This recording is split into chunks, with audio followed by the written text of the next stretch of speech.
Van-Anh, you have your background in classical music. Can you tell me how you got into the music industry? It was prenatal for me because both my parents are musicians. Right. Dad's a classical guitarist, mum's an opera singer. So she was still doing opera recitals when she was pregnant with me. Oh, really? Yeah, I was kicking away in there, and then music, just being completely surrounded by it from such an early age. Absolutely. At the age of 13 months, my mother put me on the piano. 13 months? Yeah, just over 1 year old. Can you use your fingers at 13 months? Yeah, like probably jelly, Just right? whole hand. Oh, no. Yeah, I mean, I see videos and it seemed to have worked. But she had this method which I wish she capitalized then. Because for children, they recognize shapes and colors much faster than letters. And for learning music, you only need from A to G, right? Of course, yeah. So it's 7 letters. So she would write each letter in a different color. Then she'd put the colors on the keys. So it was a matter of matching colors, going up, say, for instance, Mary Had a Little Lamb is like 3 notes. Yeah. Like green, red, blue, red, green, green, green. And you'd go green, red, blue. Yeah. Wow. I know, right? That's ridiculous. Well done her. But wow. now it's like music therapy for children. It's definitely... And how long ago was that she was showing you that? That would be giving my wage away.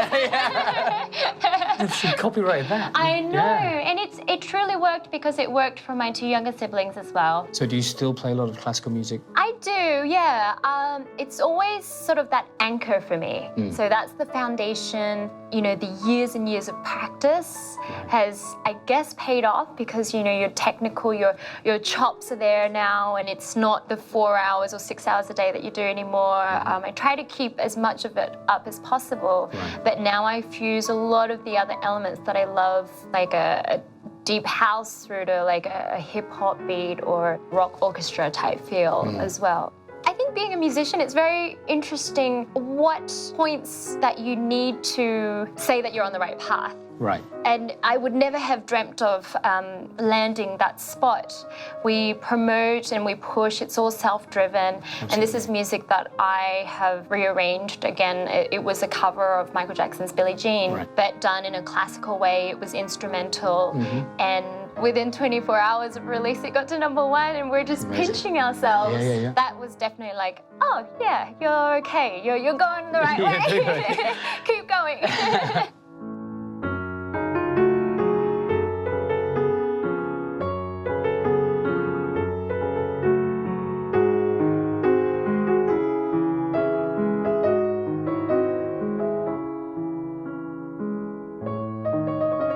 Can you tell me what is your personal ambition for your future career? Music is my utmost passion, and because of my classical foundations, I really want to be able to make sure that classical music lives on.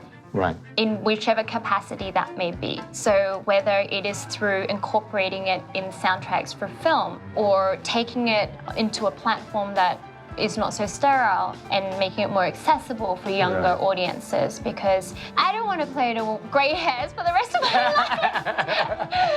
life. So right now, what is the projects that's taking up most of your time at the moment? So my parents actually have a very interesting upbringing as well.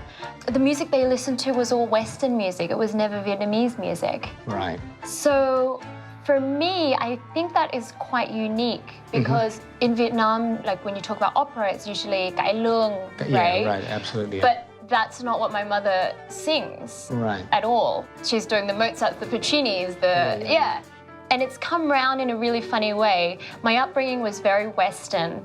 In the last half of the decade, I've been working with Vietnamese musicians. Right. So my introduction to Vietnamese music is kind of in reverse. Right, okay. I'm taking Vietnamese songs and I'm giving it the Western spin, for instance. It's like orchestrating Vietnamese songs. Have you done that already? You've been working on that? Yeah, okay. I've done it with one song particularly, and I've spoken to a few other musicians of recent, and they're quite interested in doing that as well, because there's some Vietnamese songs that only gravitate around a few notes, but some of them are quite melodic, and with that we have a big space to be able to elaborate. They are lyrical songs, so whether collaborating with a singer or just completely making them instrumental. Your discovery is coming back to Vietnam and learning that music. what I'm hearing and seeing here in Vietnam, the production levels of music, the talent from such young, up-and-coming producers, music producers and singers is like top-notch. And it's really exciting to see this bustling and the bubbling of talent right Absolutely. here. Yeah. Well, Van-Anh, thank you so much for sharing your musical Thank experience you. with us. And with Spicy today, thank you so much. Hi, I'm Van-Anh, and you're watching Spicy Vietnam. Thank you.